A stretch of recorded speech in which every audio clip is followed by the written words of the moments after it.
എല്ലാവർക്കും നമസ്കാരം. ഭരിക്കാനുള്ളവരെ ജനങ്ങൾ തിരഞ്ഞെടുക്കുകയും അവർ തിരഞ്ഞെടുത്ത ജനങ്ങൾക്ക് വേണ്ടി ഭരിക്കുകയും ചെയ്യുന്നതിനെയാണ് യഥാർത്ഥ ജനാധിപത്യം എന്ന് പറയുന്നത്. എന്നാൽ ഇന്ന് കേരളത്തിൽ കാണുന്നത് ഭരിക്കാനുള്ളവരെ ജനം തിരഞ്ഞെടുക്കുന്നു എങ്കിലും തിരഞ്ഞെടുക്കപ്പെട്ടവർ ഭരിക്കുന്നത് തിരഞ്ഞെടുത്ത ജനത്തിന് വേണ്ടി അല്ല.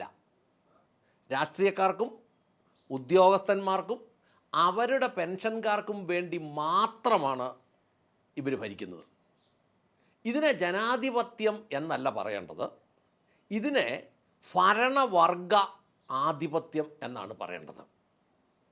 ഈ ഭരണവർഗാധിപത്യം മാറി യഥാർത്ഥ ജനാധിപത്യത്തിലേക്ക് മാറിയാലേ നമ്മുടെ നാടിന് ഗതിയുണ്ടാകും.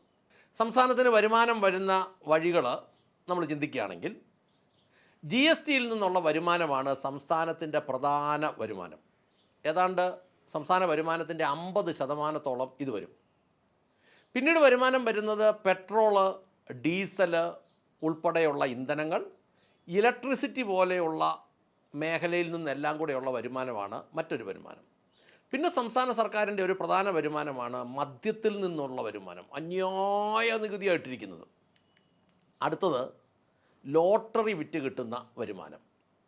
പിന്നത്തെ സംസ്ഥാന സർക്കാരിൻ്റെ വരുമാനം എന്ന് പറയുന്നത് രജിസ്ട്രേഷനുകളിലൂടെ, ഈ സ്ഥലം വിൽപ്പനയുടെ ആധാരങ്ങളും ഒക്കെ നടക്കുന്ന രജിസ്ട്രേഷനിലൂടെ കിട്ടുന്ന വരുമാനം. മറ്റൊരു വരുമാനം വാഹന നികുതിയിലൂടെ ലഭിക്കുന്ന തുക. പിന്നെ സർക്കാരിന് വരാനുള്ളത് ഫീസുകൾ, പെറ്റികൾ, പെനാൽറ്റികളിലൂടെയൊക്കെ ലഭിക്കുന്ന വരുമാനം. ഇതിൽ നിന്നെല്ലാം കൂടെ ലഭിക്കുന്നതാണ് സംസ്ഥാന സർക്കാരിന് ഒരു വർഷം 1.82 ലക്ഷം കോടി എന്ന വാർഷിക വരുമാനം. ഇതിൽ 92% ഭരണവർഗത്തിനു വേണ്ടി വീതിക്കുന്നത് ജനാധിപത്യമല്ല, അത് ഭരണവർഗാധിപത്യമാണ്. ഈ ഭരണവർഗം വരുമാനം വർദ്ധിപ്പിക്കും എന്ന് പറഞ്ഞാൽ മേൽപ്പറഞ്ഞ മേഖലകളിൽ എവിടെയെങ്കിലും നികുതി വർദ്ധിപ്പിക്കുമെന്നർത്ഥം, അല്ലാതെ വേറെ ഒന്നും അവർക്കറിയത്തില്ല. അത് ജനാധിപത്യം അല്ലത്, അത് ഭരണവർഗാധിപത്യമാണ്. ഈ ഭരണവർഗാധിപത്യം മലയാളിയെ സംബന്ധിച്ച് ഇന്ന് ദുസ്സഹമായി മാറി. കേരളത്തിൽ നിങ്ങൾ ശ്രദ്ധിച്ചിട്ടുണ്ടോ? എന്നാ സാധനത്തിൻ്റെ വില കൂടിയാലും അത് പിന്നെ കുറയല. എന്തുകൊണ്ടാണെന്നറിയാമോ? ഭരണവർഗത്തിന് ആ കാര്യത്തിൽ ഒട്ടും താല്പര്യമില്ല. സംസ്ഥാന വരുമാനത്തിൻ്റെ 92% തുകയും ഭരണവർഗത്തിനായി വീതിച്ചു കൊടുത്തിട്ടും 95% വരുന്ന പൊതുജനത്തിൻ്റെ കാര്യങ്ങൾ സമയത്ത് നടക്കണമെങ്കിൽ കൈക്കൂലി കൊടുക്കണം എന്നത് ഒരിക്കലും ജനാധിപത്യമല്ലത്. ഇനി കൈക്കൂലി കൊടുക്കുന്നില്ലെങ്കിൽ ഈ ഭരണവർഗത്തിൻ്റെ മുമ്പിൽ ഈ 95%-ൽപ്പെട്ട ഓരോരുത്തരും പോയി കുനിഞ്ഞു വളഞ്ഞു നിൽക്കണം എന്നതും ജനാധിപത്യമല്ല. പൊതുജനത്തിൻ്റെ കാര്യങ്ങൾ പൊതുജനത്തിന് ആവശ്യമുള്ള സമയത്ത് നടത്തി കൊടുക്കുന്നില്ല എങ്കിൽ അതും ജനാധിപത്യമല്ല, അത് ഭരണവർഗാധിപത്യമാണ്. ഈ സമ്പ്രദായം അല്ലെങ്കിൽ ഈ സിസ്റ്റം ഇങ്ങനെ നിലനിൽക്കുന്നിടത്തോളം കാലം സംസ്ഥാനത്തെ പൊതുജനത്തിന് ഒരു ഗുണവും കിട്ടില്ല. ഈ ഭരണവർഗ ആധിപത്യത്തിൻ്റെ ഏറ്റവും രൂക്ഷത അനുഭവിച്ച വർഷങ്ങളായിരുന്നു കഴിഞ്ഞ 10 വർഷം. ഭരണവർഗം അഴിഞ്ഞാടിയപ്പോൾ വിഡ്ഢികളായ അടിമകളോട് പറഞ്ഞു, അവരെ പറഞ്ഞ് വിശ്വസിപ്പിച്ചു, നമ്മളാണ് ഭരിക്കുന്നത്. കിട്ടിയ ഗുണം എന്നാ? അടിയും പിടിയും ഉണ്ടാക്കിയപ്പോൾ സ്റ്റേഷനിൽ നിന്ന് തക്കാല ജാമ്യം കൊടുത്ത് പറഞ്ഞു വിട്ടു. എന്നിട്ട് കുറച്ച് ഭരണവർഗത്തോട് അടുത്ത് നിൽക്കുന്നവർക്ക് പൊതുപ്പണം കൊള്ളയടിക്കാനുള്ള വഴികളും ഉണ്ടാക്കി കൊടുത്തു. അതുകൊണ്ട് എന്നാ പറ്റി? നമ്മുടെ നിർമ്മാണ മേഖല തന്നെ തകർന്നുപോയി. അതുകൊണ്ടാണ് നമ്മുടെ റോഡുകൾ ടാർ ചെയ്താൽ 6 മാസം നിലനിൽക്കാത്തത്. അതുകൊണ്ടാണ് നമ്മുടെ പാലങ്ങൾ ഇടിഞ്ഞു വീഴുന്നത്. അതുകൊണ്ടാണ് നമ്മുടെ ചെക്ക് ഡാമുകളിൽ വെള്ളം നിൽക്കാത്തത്. അതുകൊണ്ടാണ് പൊതുജനത്തിന് പ്രയോജനമുള്ള നിർമ്മിതികളില്ലാത്തത്. ഇതെല്ലാം ഭരണവർഗ ആധിപത്യത്തിൻ്റെ അഴിമതി കൊണ്ടാണ്. ഈ ഭരണവർഗം എന്ന് പറയുന്നത് 3 തരമാണ്. ഒന്ന്, 5 വർഷം കൂടുമ്പോൾ 1 മാസം ജനത്തിൻ്റെ മുമ്പിൽ ഇങ്ങനെ വളഞ്ഞ് ഇളിച്ചു നിൽക്കുന്ന രാഷ്ട്രീയ വിഭാഗം.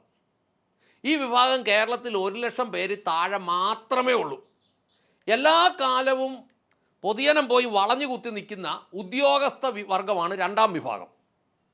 പിന്നെ ഈ രണ്ട് വിഭാഗത്തിൻ്റെയും പെൻഷൻകാരും ചേർന്നുള്ള ഒരു വിഭാഗമുണ്ട്. മൂന്നാമത്തെ വിഭാഗം എന്ന് പറയുന്നത് പൊതുജനത്തിനെ വിരട്ടി ഭയപ്പെടുത്തി നിർത്തുന്ന രാഷ്ട്രീയ സംഘടിത ഗുണ്ടകൾ. ഇവരെ അറിയപ്പെടുന്ന യൂണിയൻകാരെന്ന പേരിൽ. അതായത് 3.6 കോടി ജനസംഖ്യയിൽ ഏതാണ്ട് 17.5 ലക്ഷത്തിൽ താഴെയുള്ള ആളുകൾ ആണ് ഈ പറഞ്ഞ വിഭാഗം എല്ലാം കൂടെ. ബാക്കി വരുന്ന 3.42 കോടി ആളുകളെ വിരട്ടിയും ഭീഷണിപ്പെടുത്തിയും കഷ്ടപ്പെടുത്തിയും അവരുടെ സ്വത്തും ജീവനും വരുമാനവും കൊള്ളയടിക്കുന്നത് ഒരിക്കലും ജനാധിപത്യമല്ല, ഇത് ഭരണവർഗാധിപത്യമാണ്. കേരളത്തിൻ്റെ ശാപം എന്ന് പറയുന്നത് ഈ 17.5 ലക്ഷം ആളുകളിൽ ഭൂരിഭാഗവുമാണ്. ഇവിടുത്തെ എല്ലാ പ്രശ്നങ്ങൾക്കും മൂല കാരണം ഇവരാണ്. ഒന്നുകിൽ ഇവർ തന്നെ സകല നിയമവിരുദ്ധതയും ചെയ്യുന്നു, അല്ലെങ്കിൽ അവർ അവരുടെ ഉത്തരവാദിത്വം ചെയ്യുന്നില്ല. ഇതാണ് പ്രശ്നം. ഇനി എന്താണ് ഒരു ശാശ്വത പരിഹാരം? ഈ 3.4 കോടി ജനം അടിമത്തം വിട്ട് യഥാർത്ഥത്തിലുള്ള കാര്യങ്ങൾ മനസ്സിലാക്കണം. ഓരോ പൗരനും ഇങ്ങനെ ചിന്തിക്കണം, ഞാൻ LDF ആണ്, ഞാൻ UDF ആണ്, ഞാൻ NDA ആണ്, ഞാൻ ഏതെങ്കിലും രാഷ്ട്രീയ പാർട്ടിയുടെ അംഗമാണ് എന്ന് പറയുന്നത് കൊണ്ട് എനിക്കോ പൊതുസമൂഹത്തിനോ എന്താണ് ഗുണം? പൊതുജനത്തിന് എന്താണ് ഗുണം? രാഷ്ട്രീയം മറന്ന് നിഷ്പക്ഷമായി ചിന്തിക്കൂ. അന്ധത വിട്ട്, രാഷ്ട്രീയ തിമിരം വിട്ട്, ബുദ്ധിയുടെ കണ്ണു തുറന്ന് ചിന്തിക്കൂ. ഈ അധികാരവർഗം ഇത്രയും ഭരിച്ചിട്ട് 3.42 ലക്ഷത്തിൽ അധികമായ ഞങ്ങൾക്ക് കനത്ത പ്രത്യക്ഷ പരോക്ഷ നികുതി മാത്രമല്ലാതെ എന്ത് ഗുണം? ചിന്തിക്കൂ. 30 രൂപയുടെ പെട്രോള് 116 രൂപയ്ക്ക് വാങ്ങിച്ചിട്ടും 20 രൂപയുടെ എത്തനോള് 116 രൂപ കൊടുത്ത് പെട്രോളാണെന്നും പറഞ്ഞ് വാങ്ങിച്ചിട്ടും വാങ്ങിക്കുന്ന എല്ലാ സാധനങ്ങൾക്കും 1/3 നികുതി കൊടുത്തിട്ടും ഈ വിലക്കയറ്റം മുഴുവൻ സഹിച്ചിട്ടും ഇത്ര വലിയ കറണ്ട് ബില്ല്, വെള്ളം ബില്ലൊക്കെ അടച്ചിട്ടും ഈ 3.42 ലക്ഷത്തിൽ പെട്ട ഓരോ പൊതുജനവും എന്തിന് അധികാരവർഗത്തിൻ്റെ മുമ്പിൽ, അല്ലെങ്കിൽ ഈ 17.5 ലക്ഷത്തിൻ്റെ മുമ്പിൽ വളഞ്ഞു നിൽക്കുന്നു? ഇതെന്ത് ജനാധിപത്യം? ഇതാണ് ഭരണവർഗാധിപത്യം. ഈ കാട്ടാള സമ്പ്രദായം എന്തു വില കൊടുത്തും തകർത്തേ മതിയാവൂ. ഈ രാക്ഷസീയ സമ്പ്രദായം എന്തു വില കൊടുത്തേ തകർത്തേ മതിയാവൂ. വേണ്ടേ? ഓരോ മലയാളിയും ചിന്തിക്കൂ. ഞാനിങ്ങനെയൊക്കെ പറയുമ്പം ചിലർ ചോദിക്കും, നിങ്ങളിങ്ങനെ കിടന്ന് കാറിയിട്ട് എന്തു പ്രയോജനം?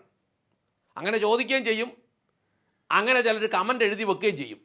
അങ്ങനെ ചോദിക്കുകയും എഴുതുകയും ചെയ്യുന്ന ഷണ്ടന്മാരോട് പറയട്ടെ, എല്ലാറ്റിൻ്റെയും തുടക്കം വാക്കാണ്, എല്ലാറ്റിൻ്റെയും ഒടുക്കവും വാക്കാണ്. സകല വിപ്ലവവും നടന്നിട്ടുള്ളത് വാക്കാലാണ്. സകല ചിന്തകളും ആളുകളിൽ എത്തിക്കുന്നത് വാക്കുകളിൽ കൂടെയാണ്. ഇന്നുകളിൽ വിതച്ചാൽ നാളുകളിൽ കൊയ്യാം. നല്ല വിത്ത് വിതച്ചാൽ നല്ല ഉൽപ്പന്നം കൊയ്യാം. വിഷവിത്ത് വിതച്ചാൽ വിഷഫലം കൊയ്യാം. അതുകൊണ്ട് യഥാർത്ഥ വിത്തുകൾ, ആശയങ്ങൾ ജനങ്ങളിൽ നിന്ന് ജനങ്ങളിലേക്ക് എത്തട്ടെ. നിങ്ങൾ നിരാശരാകരുത്, ഒന്നും നടക്കില്ല എന്ന് ചിന്തിക്കരുത്, നമുക്കെന്ത് ചെയ്യാൻ കഴിയും എന്ന് ചിന്തിച്ച് നിരാശരാകരുത്. ബ്രിട്ടീഷുകാരെ ഇവിടെ നിന്ന് ഓടിച്ചവരാണ് നമ്മൾ. നമ്മൾ ഭരണവർഗാധിപത്യം അവസാനിപ്പിക്കും. ഇന്നല്ലെങ്കിൽ നാളെ നമ്മൾ വിജയിക്കും. ഈ ഭരണവർഗാധിപത്യം നമ്മൾ അവസാനിപ്പിക്കും. യഥാർത്ഥ ജനാധിപത്യം നമ്മൾ കേരളത്തിൽ കൊണ്ടുവരും. 3.4 കോടിയിൽപ്പെട്ട ഷണ്ടന്മാരല്ലാത്ത ഓരോ പൗരനും അതിനുള്ള ഉത്തരവാദിത്വമുണ്ട്. നിങ്ങൾ എന്ത് ചെയ്യണം? നിങ്ങൾ നിരന്തരം ഈ വിഷയങ്ങൾ ചർച്ച ചെയ്യണം. നിങ്ങൾ രണ്ടാളുകൾ എവിടെ കൂടുന്നോ അവിടെയൊക്കെ ഈ വിഷയങ്ങൾ ചർച്ച ചെയ്യണം. നിങ്ങൾ കവലകളിൽ ഇരിക്കുമ്പോൾ ഈ വിഷയങ്ങൾ ചർച്ച ചെയ്യണം. നിങ്ങൾ അയൽക്കൂട്ടങ്ങളിൽ ഈ വിഷയങ്ങൾ ചർച്ച ചെയ്യണം. നിങ്ങളുടെ വീടുകളിൽ പോലും ഈ വിഷയങ്ങൾ ചർച്ച ചെയ്യണം.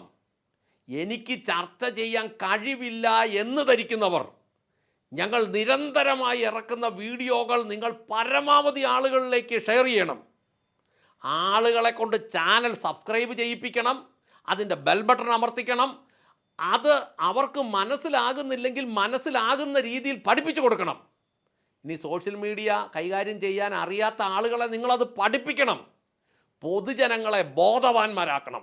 വിദ്യാഭ്യാസം സകല അന്ധതയും അറിവില്ലായ്മയും മാറ്റിക്കളയും. നമുക്കൊരുമിച്ച് പ്രയത്നിച്ച് നമ്മുടെ നാടിനെ ഭരണവർഗാധിപത്യത്തിൽ നിന്ന് യഥാർത്ഥ ജനാധിപത്യത്തിലേക്ക് കൊണ്ടുവരികയും അതിലൂടെ നമുക്ക് പുരോഗമിക്കുകയും ചെയ്യാൻ കഴിയൂ എന്ന് നിങ്ങളെ ഓർമ്മിപ്പിച്ചുകൊണ്ടും നിർത്തട്ടെ. നന്ദി, നമസ്കാരം.